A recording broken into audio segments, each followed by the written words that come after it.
I was in the right place at the right time for Vine, high school from 2013 to 2017. Now, I never downloaded Vine. However, despite never watching a Vine on Vine, I was still exposed to it. Vine was just part of my high school's culture. People quoted them, shared them, made literary allusions to them. Even more than YouTube, Vine permeated itself into the cultural zeitgeist of those students of that era. Even if you don't think you've watched any Vines, you probably have. They have a habit of being repurposed into modern memes or appearing in the You Laugh, You Lose challenges of every YouTuber who does them. You've likely seen many Vines without even realizing it. Hi, I'm Renata Bliss, and I'm your freestyle dance teacher.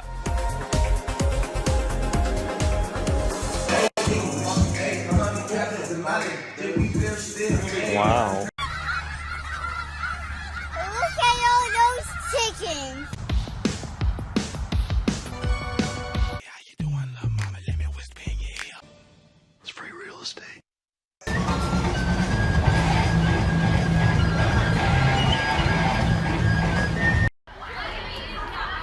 fuck with me. I have the power of God and anime on my side. Wait, I think part of why Vines were so quotable is because they were so short. They were 6 seconds long, 6.5 if you really push it.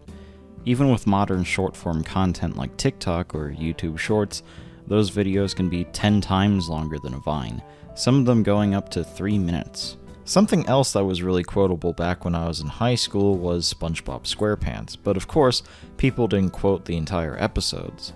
Well, sometimes they did. The lunch table would turn into an impromptu table read of SpongeBob. However, most of the times a classmate quoted SpongeBob, it was 1 or 2 lines of dialogue, taking about 6 seconds.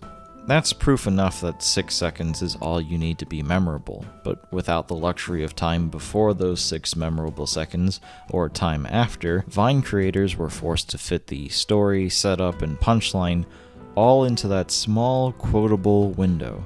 Entire stories unfolding, entire expectations subverting, and whole senses of humor changed forever in just 6 seconds. Vines were dense. But another interesting effect about Vines is how their short nature not just encouraged simplicity, but made it inevitable.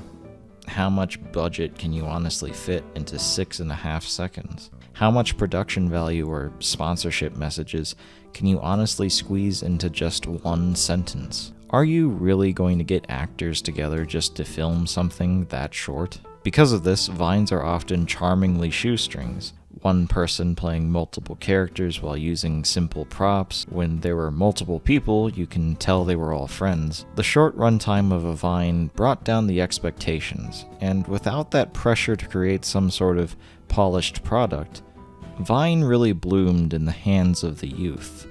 Teenagers just doing little skits, either alone or with their friends, squeezing their high school humor into a small package with a style that wouldn't work anywhere else.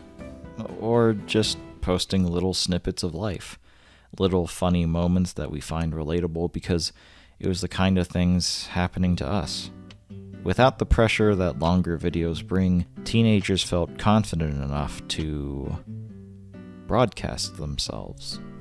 I was on YouTube as a kid before 2010, and back then it was mostly teenagers and young adults just screwing around.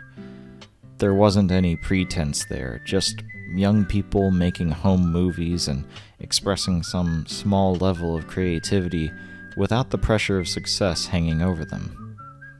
As a teenager, I watched as my fellow teenagers created an entire culture, both on and off the internet, based around self-expression and laughter. For a moment, we got to broadcast ourselves all over again. It was perhaps fitting that Vine would shut down in early 2017. The platform that became popular for capturing little moments was, itself, but a small moment in our lives. It's actually funny looking back and remembering how endless high school seemed and how in retrospect it was but a breath. 4 years was an eternity at the time. Now 4 years is a moment for me. But if there's one thing I learned from Vine, it's to appreciate the small moments, the little snippets, in my everyday life that make me laugh or smile. It's also one of many reminders that I don't need to be perfect in order to broadcast myself. And that is the unique, nostalgic texture of Vines.